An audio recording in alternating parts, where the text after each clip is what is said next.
quase o dobro, ou o hidrolisado, que é mais caro ainda, é muita pegadinha da indústria, da mídia, de querer vender o mais caro, que é melhor, que vai absorver mais rápido. Então, para quem não tem intolerância à lactose, de modo geral, o concentrado é excelente, se for uma marca boa. E o porquê de ter um nutricionista acompanhando e prescrevendo? Eu sempre sou pé atrás com a indústria. O último teste que foi feito, inclusive foi divulgado no Fantástico, o Inmetro testou 25 marcas e 20 foram reprovadas de whey nacional. Então, antes de eu prescrever, eu avalio o laudo das marcas.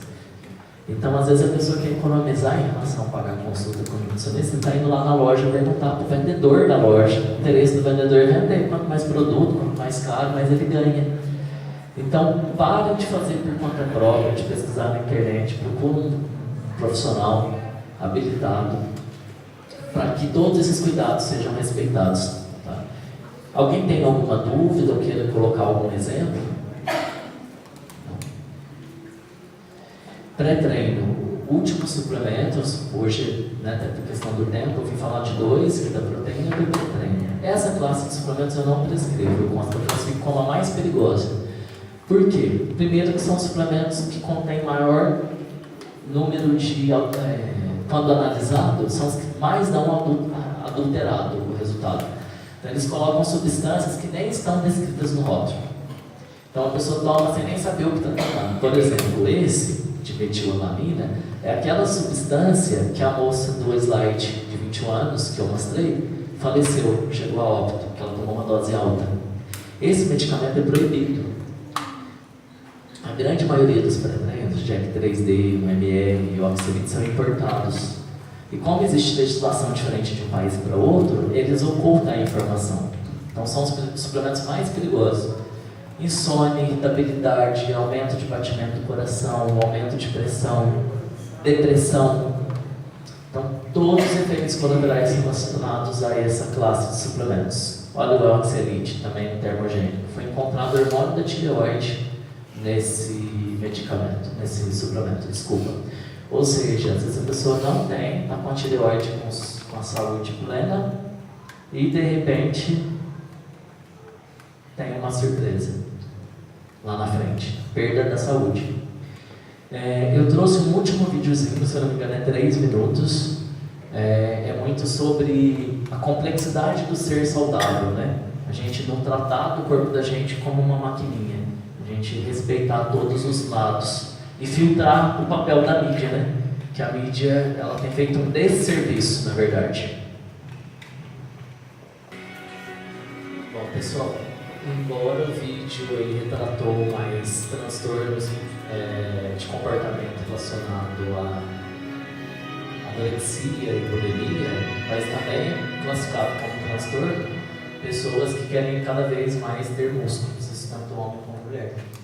E isso tem muita associação com a insatisfação da imagem corporal. Então a pessoa tem uma distorção.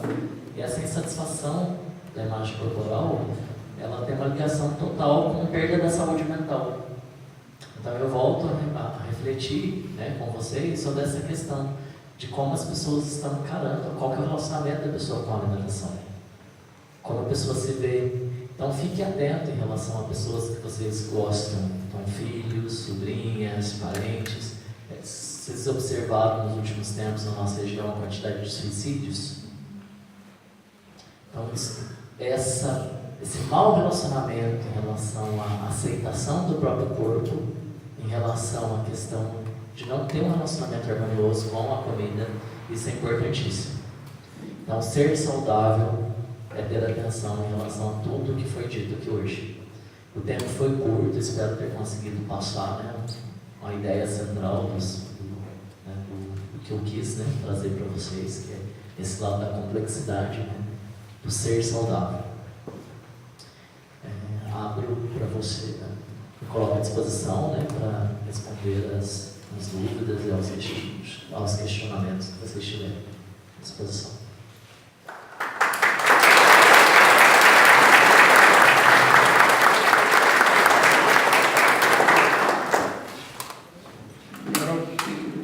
Agora eu peço, por favor, que vocês componham a mesa novamente. Pessoal, alguém esqueceu o óculos no banheiro. Feminino. Achou aí?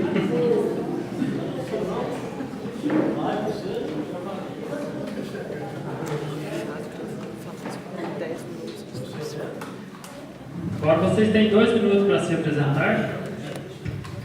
E depois, logo mais, abriremos para o pessoal fazer essa pergunta. Fica à vontade. Oi, gente, boa noite. Meu nome é Fernando, eu acredito que alguns já me conheçam, né? Há 5 anos atrás eu decidi trazer a Academia Espaço Fitness para Congonhal, porque é uma cidade que eu me identificava bastante, alguns amigos, né?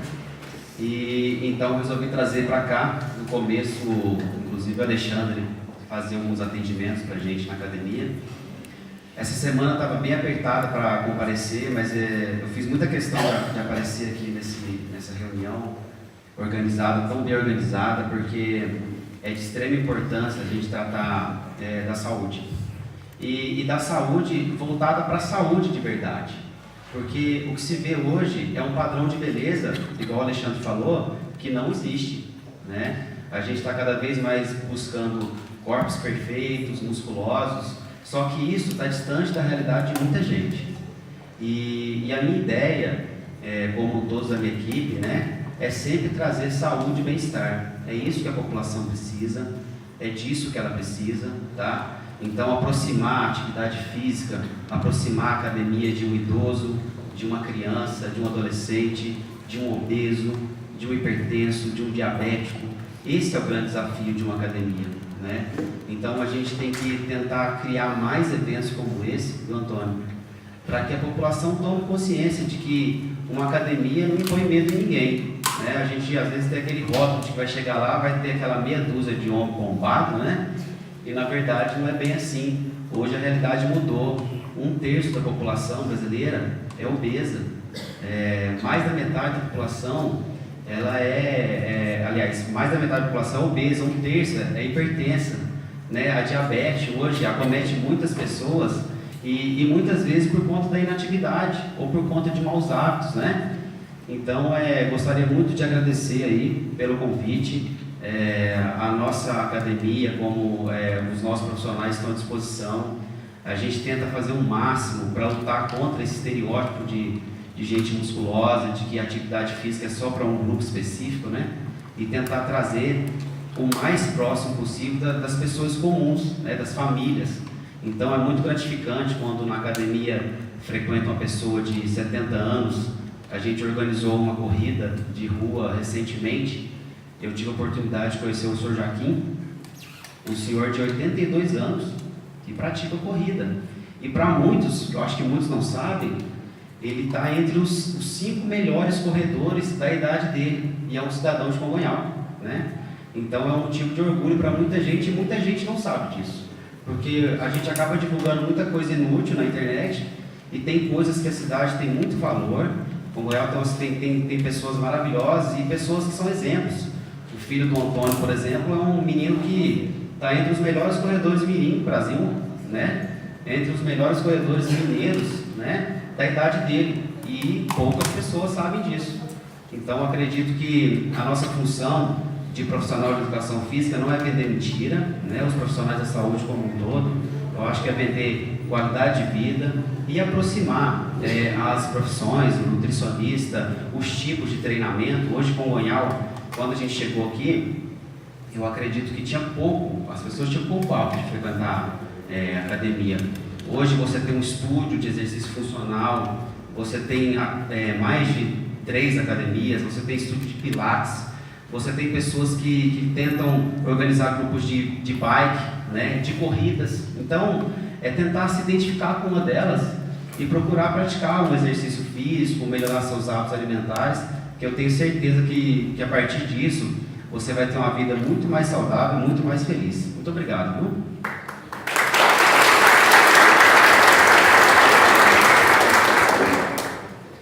Bom, gente, boa noite a todos. Primeiramente, eu gostaria de agradecer o convite, né? Parabenizar também pelo evento. Conforme, né, o professor Fernando disse, tem que se surgir muitos outros a partir deste. Parabenizar também o doutor Alexandre pela palestra, né, uma excelente palestra. Né, então, teve várias coisas que ele disse que eu fiquei ansiosa, que a gente da área da saúde tem certas coisas que a gente acaba vendo no dia a dia e na clínica, né, na atuação clínica, e a gente fica muito triste, decepcionado. Bom, aqui acredito que muitos me conheçam, né, inclusive já vi vários pacientes, vários alunos lá da clínica. Atualmente a gente tenta fazer na clínica Fisiominas um trabalho mesmo multidisciplinar, né, que é o que a gente acaba prezando tanto para que ocorra. Mas, infelizmente, encontramos algumas situações bem desconfortáveis, né, conforme já o professor Fernando disse. O índice de pacientes que têm chegado na clínica, que na verdade não eram pacientes, eram alunos, né, que fazem atividade sem orientação, sem prescrição e por meio de uma busca, né, pela hipertrofia, como foi falado na palestra, acabam tendo lesões, né, por excesso de esforços. Então, o excesso de esforço não é só aquele indivíduo que trabalha numa empresa, que trabalha com digitação, não. Mas isso não é um problema, podemos dizer, municipal. Não assustem vocês que estão aqui. Eu trabalho aqui, trabalho em Pouso Alegre, trabalho em Itajubá. Em todos esses lugares que eu atuo, infelizmente, o índice de pacientes que têm chegado na clínica, que sofreram uma lesão devido a um excesso de treinos, principalmente sem instrução, né, é muito grande. Então, era para ser um indivíduo saudável, né, que está prezando aí a busca de uma saúde e passa a ser um indivíduo doente. Da mesma forma como foi dito também pelo doutor Alexandre, principalmente, né, a questão das mulheres, né, que hoje em dia tem buscado muita hipertrofia. Até que ponto isso é saudável? Principalmente nós mulheres não fomos, né, projetadas por Deus para realizar as mesmas atividades que os homens. Então, nós temos muitas diferenças musculares, hormonais, e acaba que nessa busca infinita pela hipertrofia que a mídia traz aí para a população, eu atuo também na área de uroginecologia, e o índice de mulheres, né, que são atuantes aí, que buscam uma hipertrofia, que tem um corpo diante da mídia perfeito, não saudável, com incontinência urinária muito grande, infelizmente, né? Então, excesso de levantamento de peso, infelizmente, acabam tornando essas pessoas saudáveis e indivíduos doentes, tá? Mais uma vez, muito obrigada, viu, gente?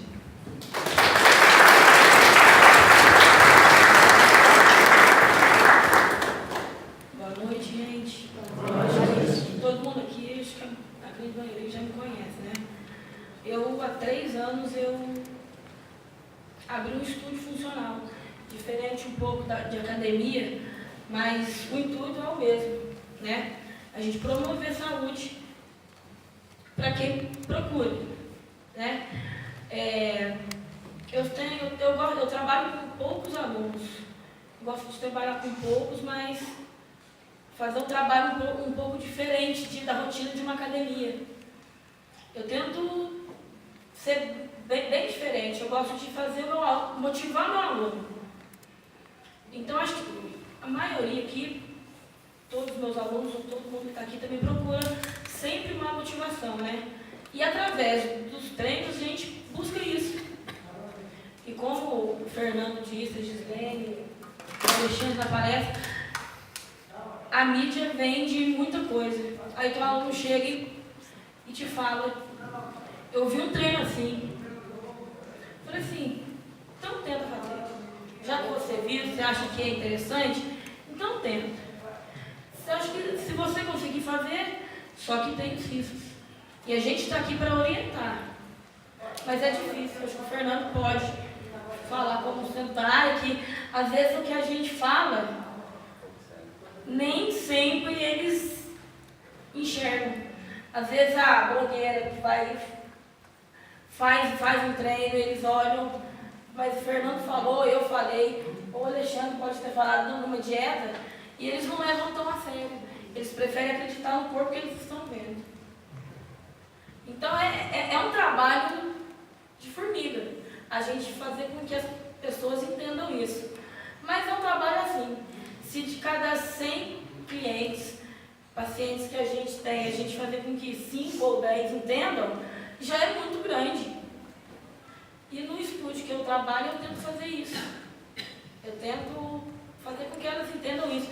Fazer com que eles entendam que eles têm que fazer alguma coisa. Independentemente se é funcional, que é onde que eu faço, que é bem diversificado, para a galera sair da rotina também, na academia também, quem gosta. Então, é uma luta que a gente, aos poucos, a gente vai fazendo. Ok, gente? Eu agradeço também o convite, especial também a Cacilda, que é minha aluna. Tá? Obrigada, gente.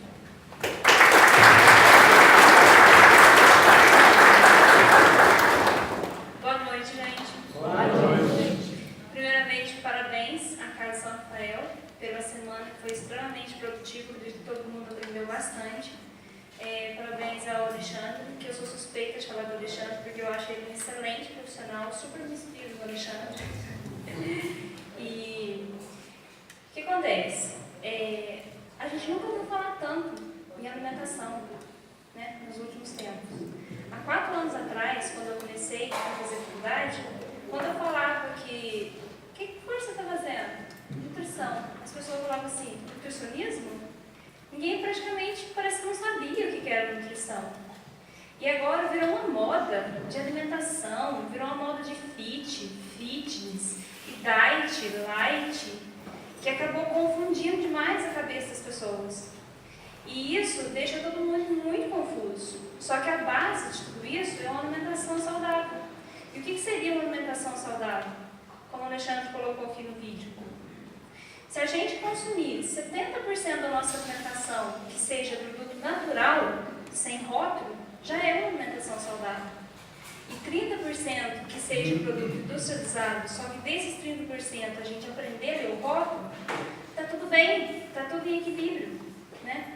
Só que aí as pessoas começam a complicar demais, elas querem comprar uns produtos industrializados, diet, light, começa, sabe, criar coisa que não existe.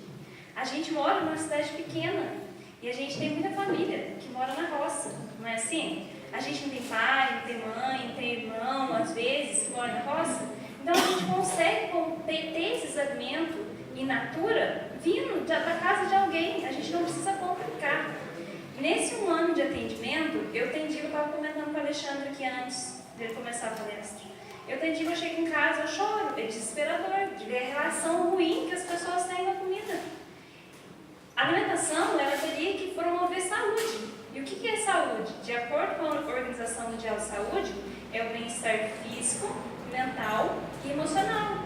Só que isso não é o que está acontecendo. Parece que a alimentação está deixando as pessoas doentes. Doente por não saber o que comer e acaba optando pelos alimentos errados e acaba ficando doente mental e fisicamente doente. Daí começa a aparecer um tanto de doenças, começa a aparecer as deficiências nutricionais, só que em contrapartida a pessoa vai só inchando, não é assim que acontece? Ela só vai cada dia engordando mais. E além disso, ela tem uma resistência muito grande e ir até a nutricionista. Eu trabalho com 2 cardiologistas que às vezes eles me falam que eles querem pegar o paciente e levar lá na consulta com o nutricionista, porque eles não entendem a importância que é uma alimentação saudável. Porque as pessoas têm resistência, medo de ir no nutricionista. Por quê? Quando falo em dieta, tanto é que quem já consultou aqui comigo sabe que eu não gosto de usar esse termo de dieta. E eu não gosto que o paciente fale, eu estou de dieta. Por quê? A dieta parece que ela gera um peso muito grande na gente. E o que é a dieta? É simplesmente comer comida. Se a gente comer comida saudável, evitar produtos processados, pronto! E outra coisa, tem que manter o balanço energético negativo. Ou seja, tem que exercitar. O nosso corpo não foi feito para comer porcaria. O nosso corpo não foi feito para ficar parado. Então aí entra a atividade física. Então a alimentação e a atividade física, ela sempre vai andar junto. Aí as pessoas falam assim, mas eu não gosto de academia. Mas quem falou que precisa fazer academia? Precisa movimentar. Se gosta de academia, vai para academia. Se gosta de funcional, vai. Se funcional gosta de caminhar, vai caminhar. Mas o importante, gente, é que a gente saia daqui com essa consciência, que a gente precisa se movimentar e a gente precisa comer comida de verdade, sem complicar, sem ficar enfeitando, sem ficar, sabe, criando uma coisa que não existe. Ah, é dieta low carb, é dieta cetogênica, isso aí são estratégias que o nutricionista usa dentro do consultório. Então, o paciente, às vezes, nem precisa falar para o paciente, ah, não, você está fazendo dieta low carb, às vezes não precisa. O que o paciente precisa saber é comer comida. Se cada um sair daqui com essa mentalidade, é manter o balanço energético negativo, no caso quem quer o emagrecimento, né? E quem quer a hipertrofia do balanço energético positivo, é isso que a gente tem que fazer. Manter equilíbrio.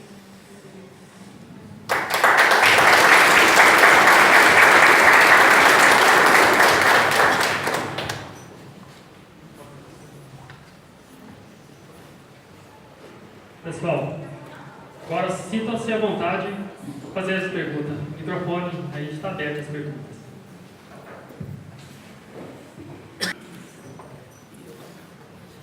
Boa noite. Eu queria fazer a pergunta para o Fernando e para o Alexandre, no sentido assim, dos adolescentes, os jovens que às vezes aparecem para vocês no transtorno de comportamento de vigorexia, né, que é o excesso do corpo, enfim. Que eles têm essa certa projeção de um arquétipo daquilo que eles querem. Né?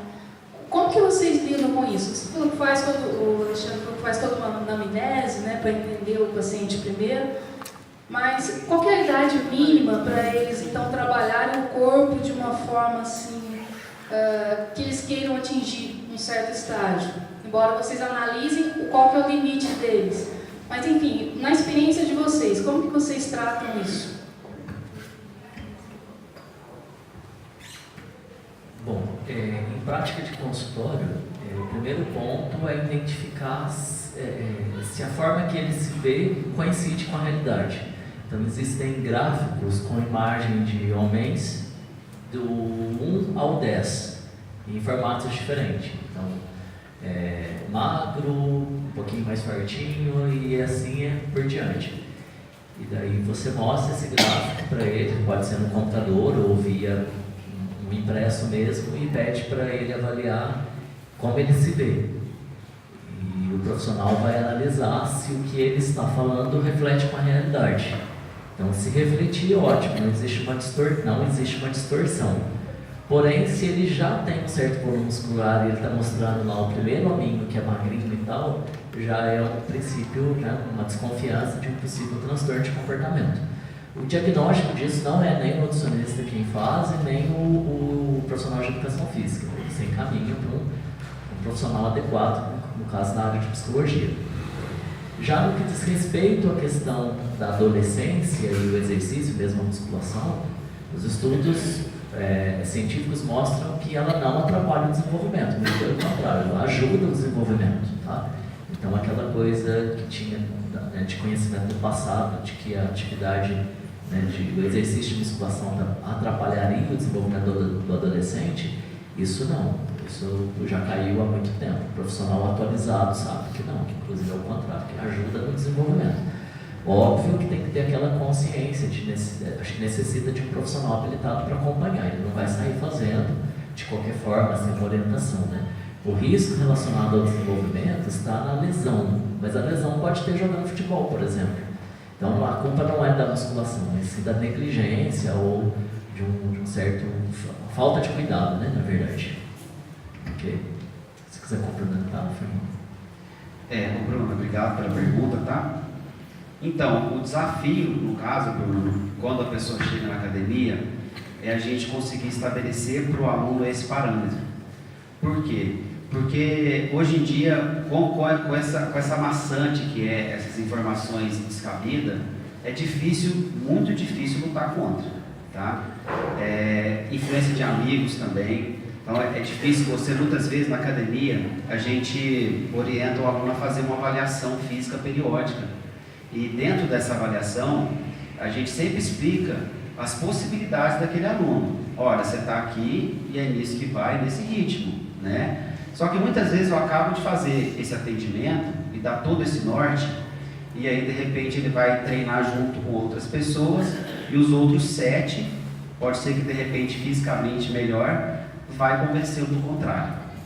Esse é o problema. Então a gente tenta estabelecer um parâmetro para a pessoa não desfocar e não desviar muito daquilo. Só que alguns, muitas vezes, por influência de terceiros, acabam se virando contra mesmo, justamente porque vê nas mídias as coisas muito fáceis, né? Resultados extravagantes, né? E isso a gente sabe de cor e salteado que não existe. Então a gente tem que tentar trabalhar nesse controle de avaliação. Eu tento usar de todos os argumentos possíveis, todos. Só que ainda assim, se você for tirar uma amostra, eu nunca tive essa curiosidade ainda de tirar essa amostra, mas se eu for avaliar mais a fundo, eu vou acabar observando que muitos, talvez até a maioria, não se permite. E aí é que acontece, você muitas vezes vê essa rotatividade na academia. A pessoa começa, um mês depois ela para. Por quê? Porque um mês depois ela não virou o Tarzan, entendeu? Então acaba que ela não entende esse processo e acaba ficando, ao invés de animado, de fazer uma atividade, ela acaba realmente desanimando porque não alcançou aquele objetivo extravagante, tá bom?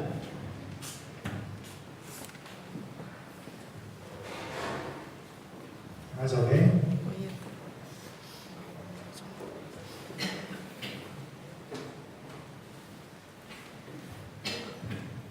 O Fernando ele abordou muito bem.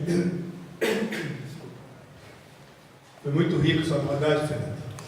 Você continua a se ajudando a congressos a viver bem para a vida mais saudável. Hoje o ser humano, irmão, que a gente vê, desculpa. Hoje o ser humano, ele parece que não, está escravo da mídia. O Fernando mostrou aí. Mente sã, corpo sã.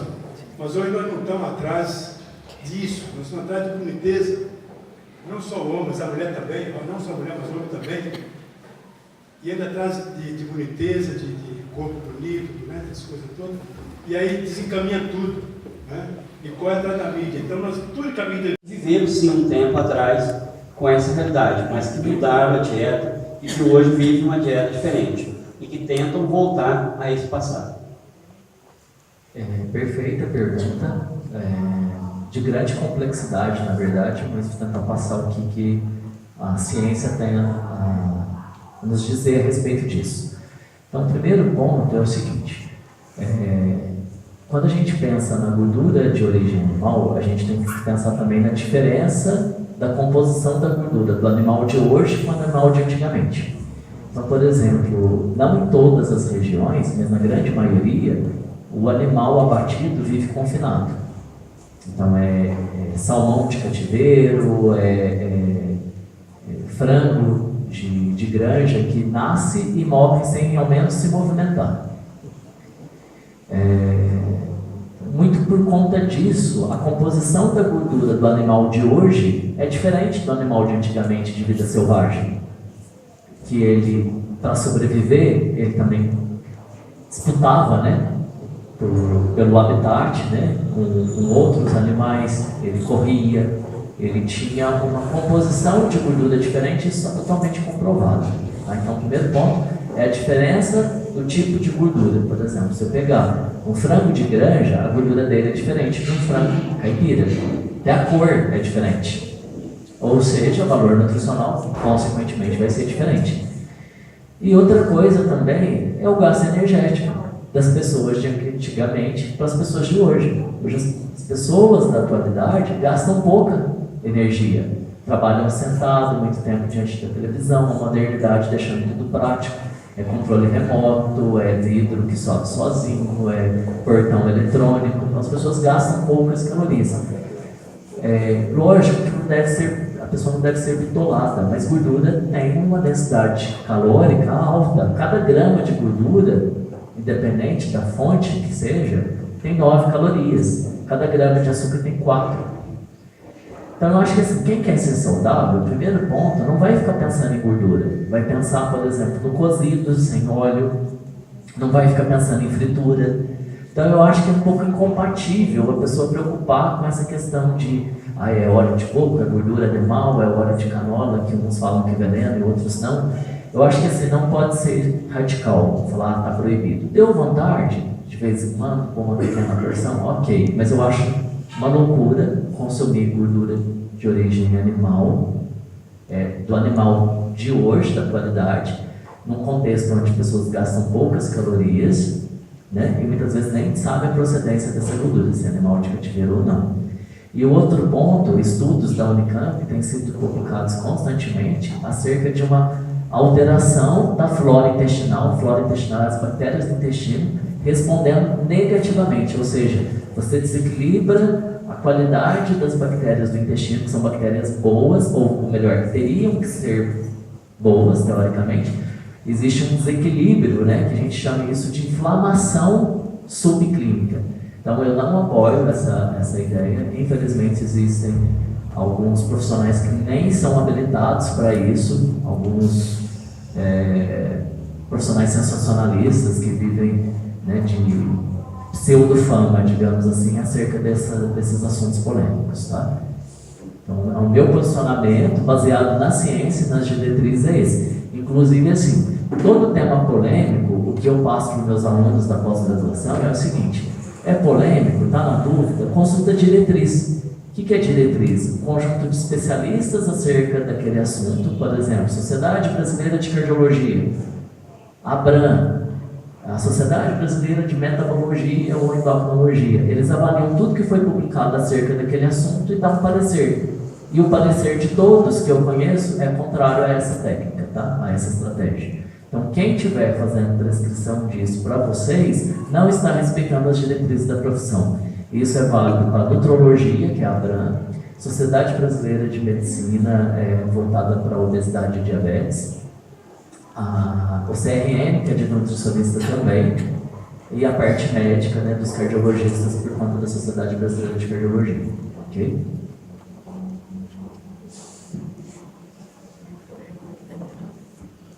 Mais alguém?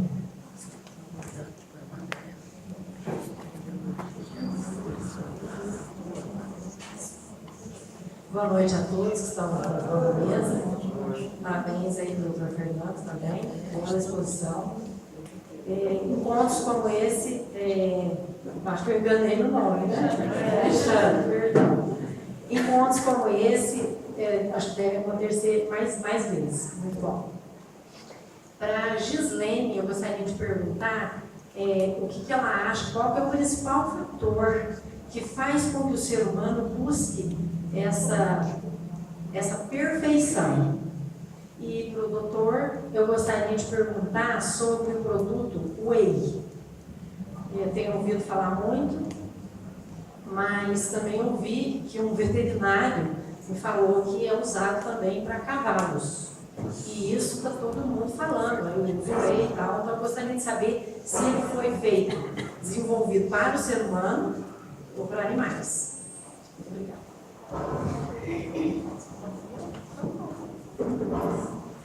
Bom, boa noite, obrigado pela oportunidade de falar a respeito desse tema, que eu acho que é dúvida de muita gente também. O Whey é proteína do soro do leite, tá?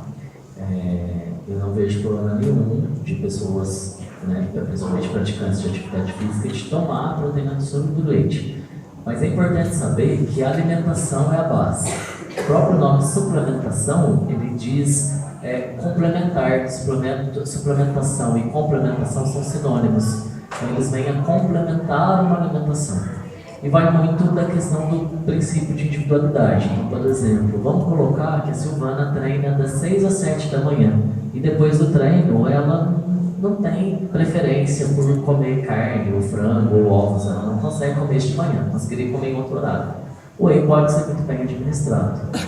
Essa questão, se o Whey é de ter um público específico, né, seja animal ou seja o ser humano, igual o pessoal às vezes tem que tomar whey diferente para a mulher, whey com colágeno para a mulher, whey sem colágeno, pronto. Isso não existe. O primeiro ponto que tem que saber é que toda proteína, para ela ser absorvida, ela vai ser quebrada. Ela vai liberar aminoácidos. Então vamos dizer um exemplo para ficar claro. A proteína é como se fosse uma parede e o aminoácido é um tijolinho. Então se você desmontar uma proteína de whey, você vai ter os mesmos aminoácidos que se você desmontar uma proteína do ovo, uma proteína da carne, uma proteína do frango. Então é muito sensacionalismo e pouco embasamento científico.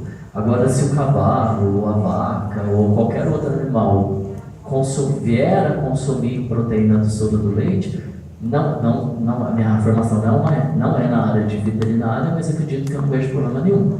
Tá? E indo um pouquinho além, essa questão que o pessoal tem medo, vai causar insuficiência renal. Então, uma analogia também, uma comparação para ficar claro. Assim como quem tem o abacaxi não causa gastrite em ninguém, né, pela acidez do abacaxi, porém, se já tiver a gastrite, evita-se o abacaxi por conta da acidez, a mesma coisa é o whey. Então, tomar whey não vai levar o paciente a ter problema renal, a não ser que ele já tenha e tenha que fazer uma restrição de proteínas. Quando fala restrição de proteínas, não é só o whey, é toda a proteína, caso ele tenha uma doença pré-existente. Tá? Então, muitas vezes a pessoa não toma whey, mas ela chega no rodízio de carne e come 1 quilo de carne. Ela está dando sobrecarga e o corpo tem mecanismo de eliminar o que ele não utiliza. Vai dar um pouco mais de trabalho para o rim? Vai, mas o rim foi feito para filtrar. Então, filtrar o conteúdo que está no sangue. Se for um rim saudável, ok. Se for um rim que não é saudável, vai ter possíveis problemas agravados pelo excesso. Ok? Bom, respondendo a pergunta, né? Uma responsabilidade muito grande, uma pergunta curta, mas muito complexa. Lá na clínica eu tenho o privilégio de trabalhar com uma psiquiatra, uma médica psiquiatra e uma excelente psicóloga também. E essa questão da busca, né, da perfeição, principalmente pensando no corpo, é um problema que a gente tem conversado muito, né, na equipe. Porque qual que é a perfeição? Quem disse que tem um corpo perfeito? A mídia? A mídia é mentirosa. Né? Como o doutor Alexandre disse, a mídia ela quer vender o produto que ela tem. É um mercado, é um comércio. Essa questão da busca da perfeição, no meu ponto de vista, né, juntamente com os outros colegas, muitas vezes a pessoa está com algum problema, ela tem uma insatisfação pessoal e a partir daí ela começa a buscar outras coisas, às vezes acaba indo para a parte corporal, né? Essa busca infinita pela estética, que muitas vezes ela deixa de ser uma pessoa saudável e se torna uma pessoa doente. Uma pessoa doente fisicamente e também mentalmente. Então, infelizmente, aqui na cidade mesmo, né, como já foi falado, a gente tem um índice de suicídio, né, muito grande, de depressão em crianças e adolescentes muito grande. E muitas vezes, esses indivíduos, eles acabam buscando, né, o corpo perfeito, um problema, através do corpo perfeito, um problema psíquico, que na verdade ele se torna um indivíduo doente. Então isso é muito complexo, né, da gente falar qual é a busca, né, do corpo perfeito, porque seria necessário fazer uma avaliação, né, multidisciplinar para a gente poder realmente entender qual é o intuito desse indivíduo. Aproveitando aqui a fala, eu queria direcionar até um posicionamento para o doutor Alexandre em relação aos idosos. Né? Então, nós lá da fisioterapia trabalhamos muito com os pacientes idosos. Não só idosos, né, mas pessoas adultas, jovens e até adolescentes. Hoje em dia tem muitas alterações posturais, muita presença de osteoartrose, que seria o desgaste das juntas, né, os bicos de papagaios, que são os osteófitos. E um dos fatores que acabam prejudicando mais ainda esses indivíduos são o sobrepeso. Só que, na verdade, torna-se um ciclo, né, vicioso, porque o idoso que tem uma osteoartrose tem dor. Então ele não vai conseguir fazer uma atividade física, porque a dor vai limitar ele a isso. E sempre, né, a gente acaba indicando, encaminhando esses pacientes para um acompanhamento nutricional. E, infelizmente, né, a situação social e econômica que o país está enfrentando, a maioria dos idosos, infelizmente, são aposentados muitas vezes com salário mínimo. E quando nós encaminhamos esses pacientes para o profissional nutricionista, a primeira coisa que eles falam para a gente: mas eu não vou ter condições de comprar a dieta cara que o profissional vai passar. E muitas vezes eles acabam nem procurando tratamento, né? E isso é uma limitação muito grande, porque acaba interferindo também no tratamento fisioterapêutico.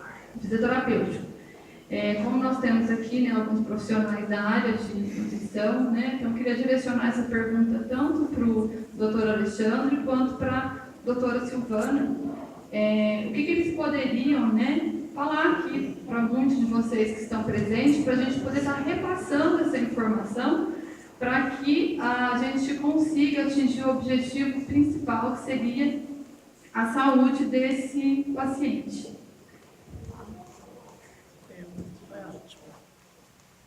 Agradeço a oportunidade de responder. Bom, pessoal, como eu havia dito na palestra, todo atendimento, o profissional faz uma anamnese, que é um questionário, né, de perguntas para conhecer todos os aspectos relacionados à vida do paciente, inclusive o lado socioeconômico. E isso vai orientar o profissional a conduzir, né, a consulta, inclusive a montagem do planejamento. Eu costumo dizer que comer comida de verdade não sai caro, né? Ainda mais para quem tem acesso como nós. Então, tanto com Goiânia ou Pouso Alegre, cidades da região, a gente tem possibilidade de feira, de comprar de pequenos agricultores, né, de produtores. Eu acho que o custo não é o fator limitante. E como a preferência é sempre por comida de verdade, então se você pensar ali num alface, num tomate, num arroz, num feijão, um frango que seja, um ovo, você consegue ter um prato nutricionalmente equilibrado utilizando, por exemplo, frutas, verduras e legumes da época. Isso é uma coisa que favorece. Então, o nutricionista, além, né, de interpretar todo o contexto e de adequar o tratamento em relação a essa questão do emagrecimento, que precisa até para diminuir, né, o impacto sobre sobrepeso, o impacto sobre as articulações, essa questão de orientar: olha, isso aqui está na época. Então, por exemplo, uma fruta da época, ela tem um custo bem baixo. Então, você pega, por exemplo, o abacate chegou a estar R$20 o quilo, né? Então, quando ele sai da época, ele é mais caro. Quando ele está na estação, está mais em conta.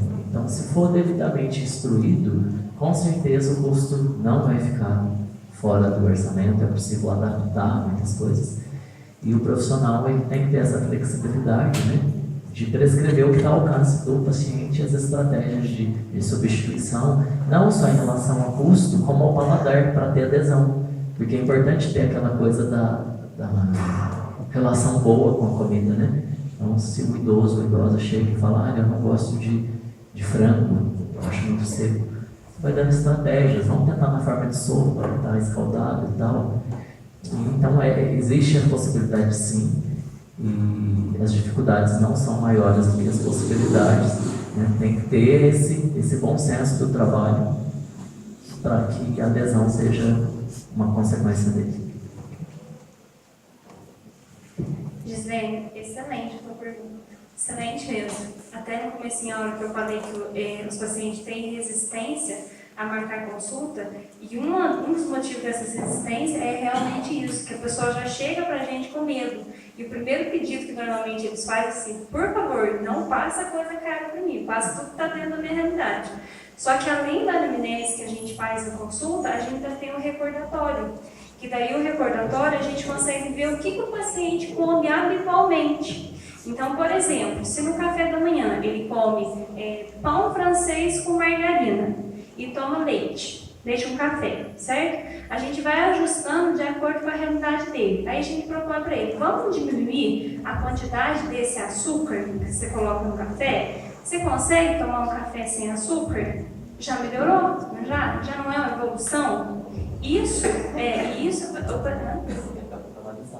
além de acabar economizando, e se ele consegue se tornar isso um hábito na vida dele, já é uma evolução em tanto.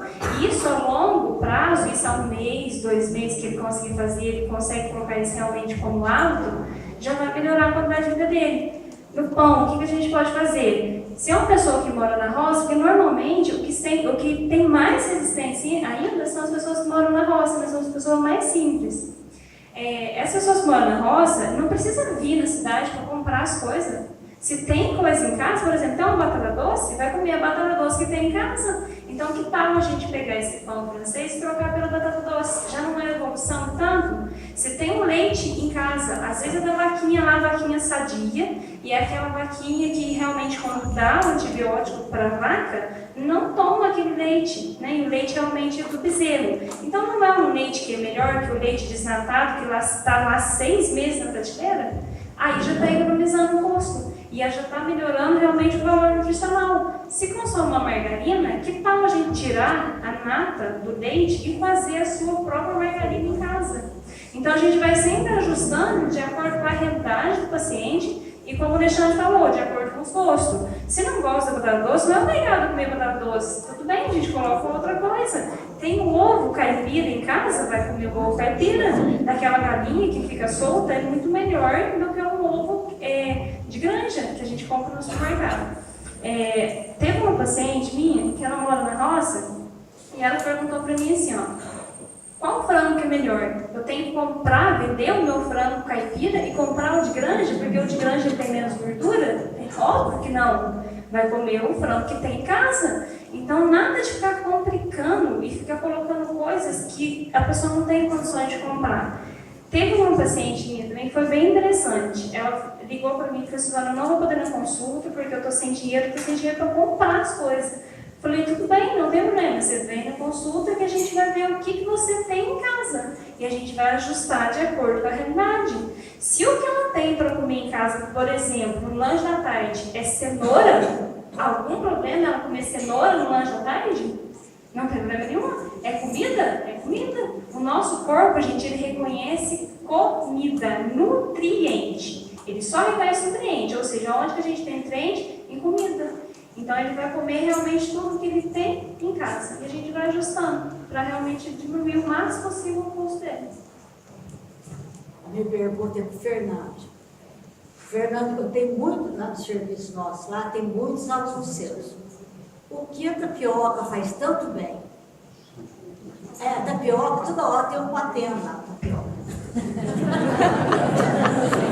Agora o negócio é gostoso, né? Olha, obrigado pela sua pergunta. Eu acho que, até por uma questão de mais propriedade, essa pergunta pode ser redirecionada para um dos nutricionistas, né? É igual o Alexandre falou no começo, tem muita comida moda, né? Então as pessoas criam uma situação, um determinado tipo de alimento e meio que endeusam aquele alimento. Aquele alimento, você quer emagrecer? Tapioca. Uns comem para emagrecer, outros para massa. Mas em termos até de propriedade nutricional, né, de nutrientes que tem, né, Alexandre? Eu acho que o Alexandre pode falar melhor sobre as propriedades dela e por que de atualmente se usarem tanta tapioca, Alexandre. Sim, a questão da tapioca em si, eu vejo pontos positivos e tem outros que nem tanto. Ponto positivo porque é algo mais natural, né? Então, a tapioca é derivada da mandioca. Então, nessa linha de segmento de como comida de verdade, ok. Se vai engordar ou emagrecer, ajudar a ganhar músculo ou não, é o contexto, a quantidade, tá? Então, nenhum alimento engorda por si só. Mas quantos ovos são necessários? Então, tanto ovos, tapioca, frango, a quantidade depende de um cálculo que os nutricionistas fazem em relação ao que ele apura na consulta. Então, por exemplo, fatores que determinam a quantidade: o peso do paciente, o que ele faz ao longo do dia, o gasto de energia, se é homem, se é mulher. Então, tudo isso vai nos fazer chegar num número específico. Então, assim como a Silvana tinha falado, né? Que se você quer emagrecer, faça um balanço negativo, ou seja, você vai comer menos do que você gasta. E se você já busca, por exemplo, um paciente que quer ganhar volume muscular, quer ganhar peso, ele vai comer mais do que o que ele relativamente gasta. Então, a quantidade vai variar de acordo com isso. Se vai ser 2 ovos, se vai ser 3 ovos, se vai ser 50 gramas de tapioca, ou se vai ser 100 gramas de tapioca. Pode ser um alimento aplicado a todos, sem problema nenhum. A questão é o contexto. Por exemplo, a tapioca ela absorve um pouco mais rápido.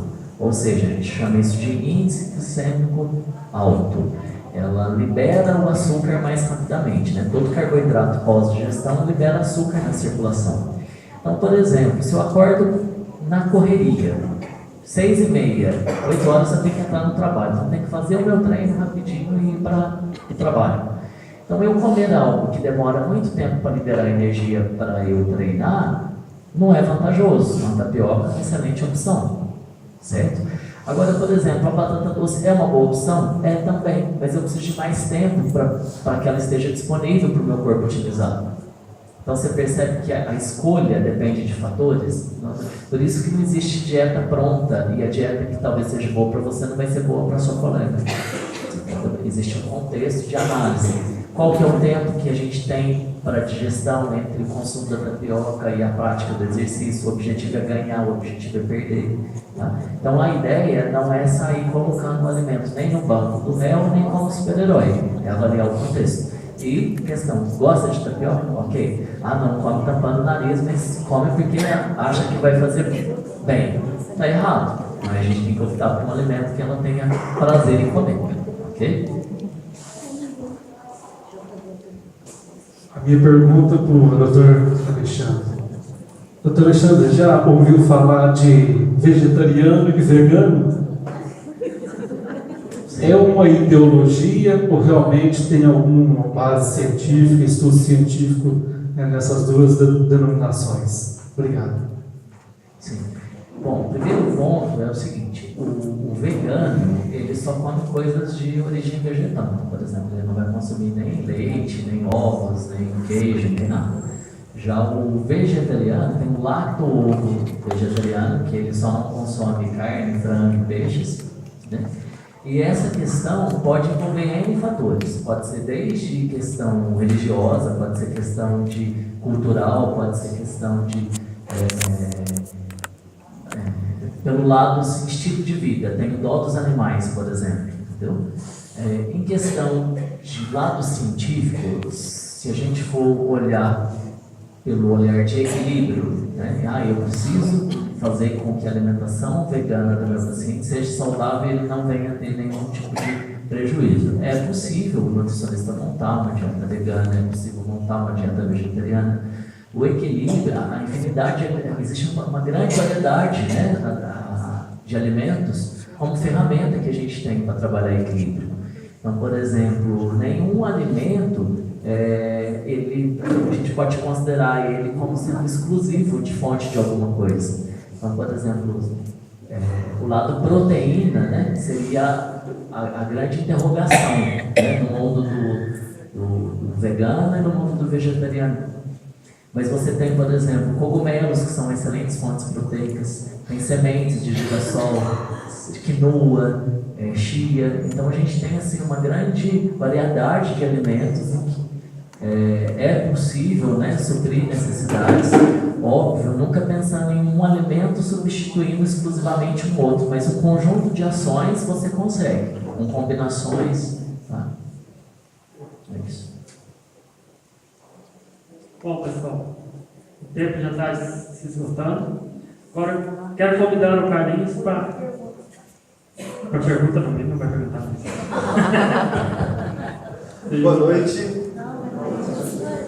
Zé vai perguntar, vocês vão nos apedrejar, né? Dá licença um pouquinho.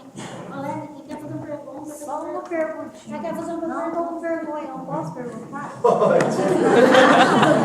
Até o microfone perguntar. Tá com vergonha, tá com vergonha. Quer perguntar, mas... É fazer para todo mundo escutar. É para Silvana. Eu quero...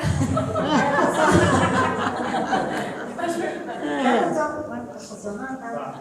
Quero fazer uma pergunta para você.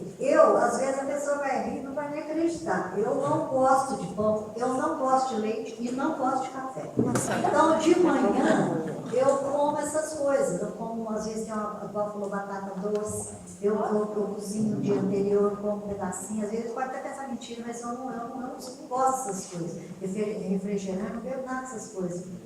Só que eu quero saber sobre a banana. Eu posso comer uma banana cedo, amassada com uma farinha de aveia, uma coisa aí, eu posso ou está errado isso aí? Essa questão de pode ou não pode, eu costumo assim, eu prefiro ficar ausente, sabe? De falar pode ou não pode, porque tudo pode, mas nem tudo convém, né? Agora a questão da banana com aveia, óbvio que seria uma excelente opção para colocar no café da manhã, nos lanches intermediários. Se tem uma boa digestibilidade, a pessoa não tem nenhuma intolerância, não vejo o menor problema. Eu acho que eu tenho intolerância com o leite que eu falei, com o pão e o café, quando eu vejo café. Tranquilo. Se faz mal pra senhora. Eu sou de muita fé em café. Só conhecer a casa que dá café. Dá água. Então é só isso que eu quero saber. Comida minha, verdura, ótimo. Outra coisa que eu quero agora, se dá licença, muito obrigada, quero perguntar para ele. Ele falou sobre o porco, vamos falar porco, muito importante, né? Da gordura. Só que você falou uma coisa que é em dúvida. Eu até concordo. Aqui tem um animal que é de granja e um animal que é da roça, na verdade. Então, ontem eu estava assistindo, fui na casa do meu cunhado, Pouso Alegre, estava assistindo na internet um doutor, que ele é doutor dos doutores. Aí ele estava falou que gordura de porco da roça não faz mal, que pode comer mesmo, que o que está matando é o óleo. Eu quero saber agora. Ele falou que de granja e eu como a carne de granja e como a caipira completamente diferente. A gordura também. A gordura não é um doce. Eu quero saber qual será o melhor do lado anterior. Certo. Eu concordo exatamente com o que a Silvana, colega de produção, falou, que essa relação do pode, né? Pode, não pode, o que convém e o que não convém. Então, o primeiro ponto, eu não sou favorável em termos de continuidade. Todo dia você fazer a comida na banha, independente seja ela de animal de vida selvagem, né, um animal caipira ou um animal confinado. E eu imagino quem seja esse médico, ele é até famoso no segmento, mas para não ser antiético, eu prefiro não citar o nome dele. Mas o que eu posso dizer para matar a questão é o seguinte: a diretriz que rege a profissão dele é contra, só que ele não respeita a diretriz. Então existem profissionais que estão mais preocupados com fama, com sensacionalismo, do que com ciência. Então, quando existe uma diretriz, a diretriz seria assim, tipo, bater o martelo acerca daquele assunto. Então a diretriz vai contra o que ele está se posicionando. Então, se você for lá na internet bater, se eu não me engano, ele é cardiologista, Sociedade Brasileira de Cardiologia. Qual que é o posicionamento em relação ao consumo de gordura? Lá vai falar, tá? Que não é recomendado. Mas e sobre o óleo, que aí nós temos que ter uma coisinha, tem que ter, como é que vai afogar o arroz sem ficar acontecer? Aí e o óleo? Porque o óleo diz que é o pior veneno também. Como que a gente faz? Então aí. Olha, eu o óleo é o particularmente. pior de todos, que é enlatado, não sei o quê, não sei o quê. Eu, particularmente, na minha casa, eu faço e, inclusive, sugiro os pacientes a fazerem. Perder esse hábito de tudo ter que fritar.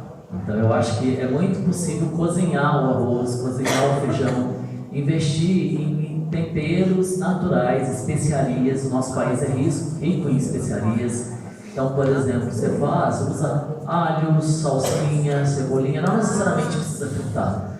Tem açafrão, que é um excelente tempero, cúrcuma. manjericão, ervas finas. Então, é possível deixar a comida gostosa sem ter esse hábito contínuo de ficar fritando algo. Agora, assim, um óleo que é inquestionável, que ninguém não tem nenhum posicionamento contrário, é o azeite. Porém, ele não é resistente a altas temperaturas. Então, o que qualquer pessoa quiser fazer no azeite só tem que ter preocupação com a temperatura. Não pode ser em alta temperatura. Teria que ser para preparações frias ou algo com baixa temperatura.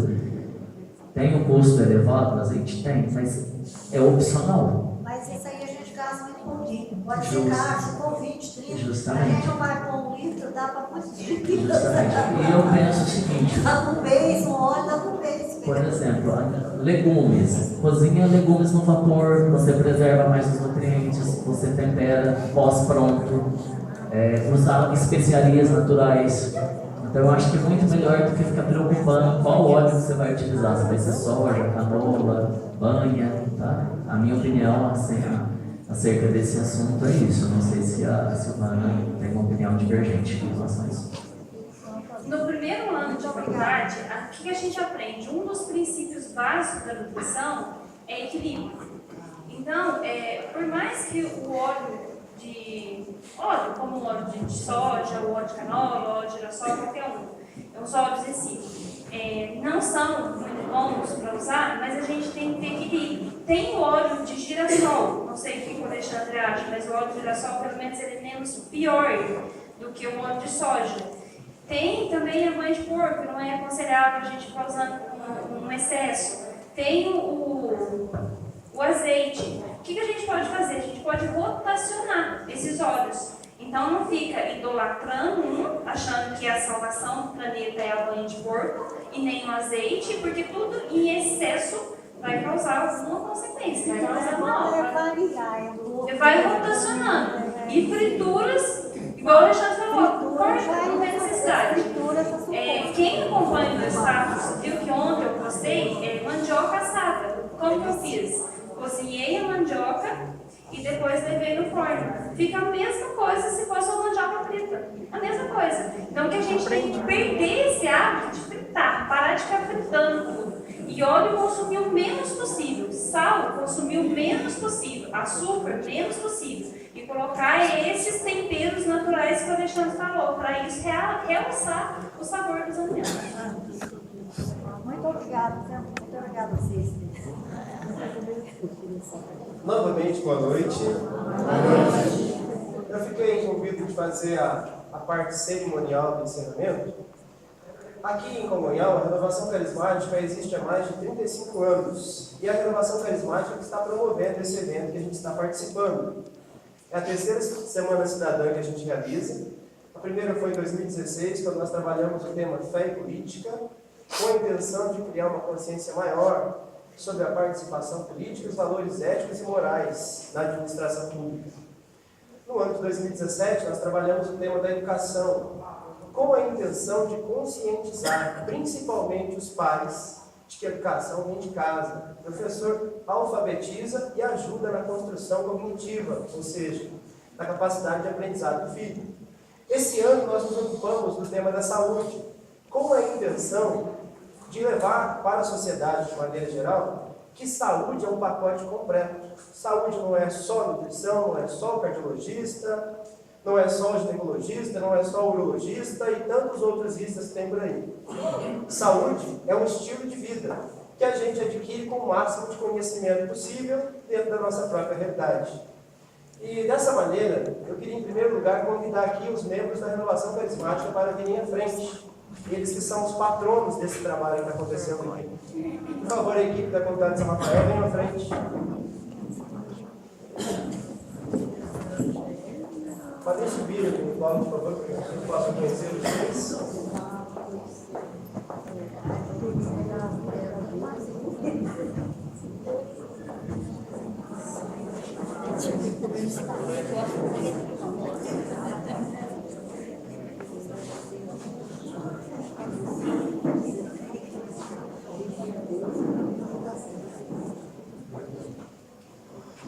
Pessoal, essa turma são os pioneiros daqui. Eu e o seu irmão somos 2 estrangeiros, os demais são da cidade realmente. São da base primeira que começaram a renovação carismática aqui e a mantém até hoje. E a renovação tem esse protagonismo, não só de anunciar a palavra de Deus, mas também de promover ações sociais, principalmente pela força da formação e da consciência. Nesse segundo momento, por favor, mantenha isso aí, eu gostaria de chamar à frente o pessoal que fez o curso de liderança com a gente na Casa de Formação da Comunidade de São Rafael. Walter, por favor, venha à frente. Anésio, por favor, vamos à frente. Esse pessoal fez um curso de liderança com a gente, foi mais ou menos 6 meses de curso, e essa Semana Cidadã foi o TCC deles, o trabalho de conclusão de curso. Então eles tiveram que passar o sufoco de organizar, articular, ter que vir aqui na frente falar, coisa que não é fácil. Essa é a segunda equipe que foi constituída para o trabalho da Semana Cidadã. Eu queria pedir a vocês que dessem uma salva de palmas, porque eles merecem.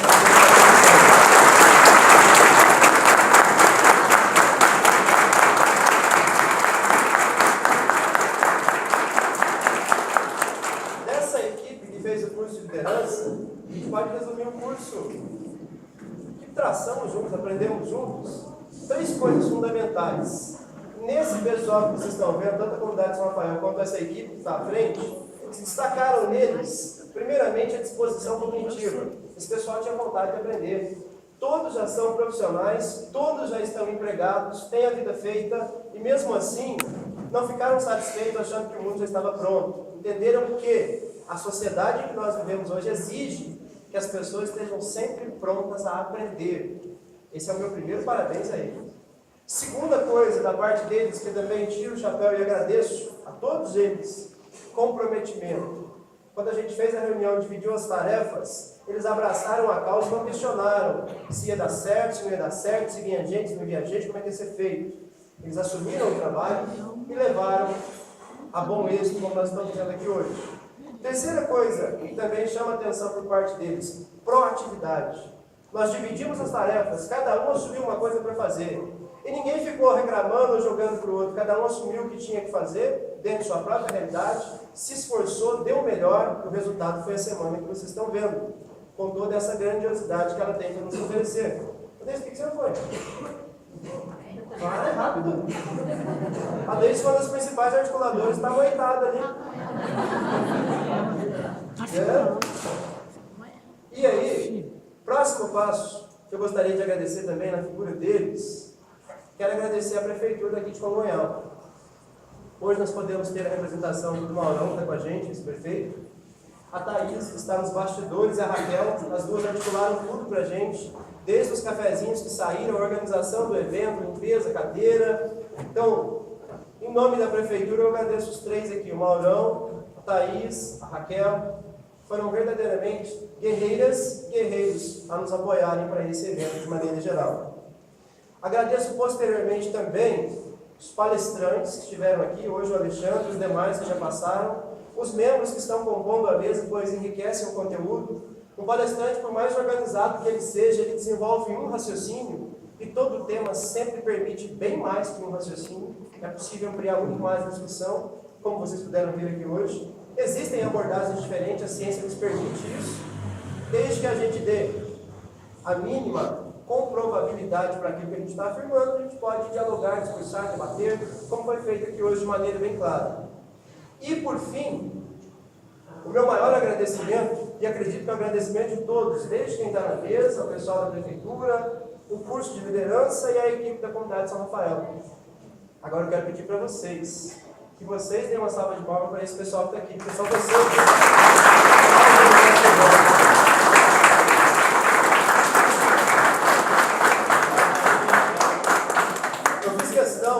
De chamar cada uma dessas pessoas aqui à frente para destacá-los, quem está na mesa, quem está ali em cima, só para a gente poder entender. Toda essa equipe, como um todo que estamos aqui, todo mundo tinha só um foco, vocês. Nós não sabíamos ao certo quem viria ou quem não viria. O fato é que a gente apostou que vocês viriam. E cada dia teve sua participação, teve seu enriquecimento. Compartilhe as perguntas. O cafezinho também é um momento muito oportuno para abordá-los para perguntas que às vezes não deu tempo de fazer aqui. Mas, especialmente, a Semana Cidadã só existe porque existem cidadãos. E esses cidadãos são vocês. Parabéns a cada um de vocês. Uma salva de palmas que vocês merecem.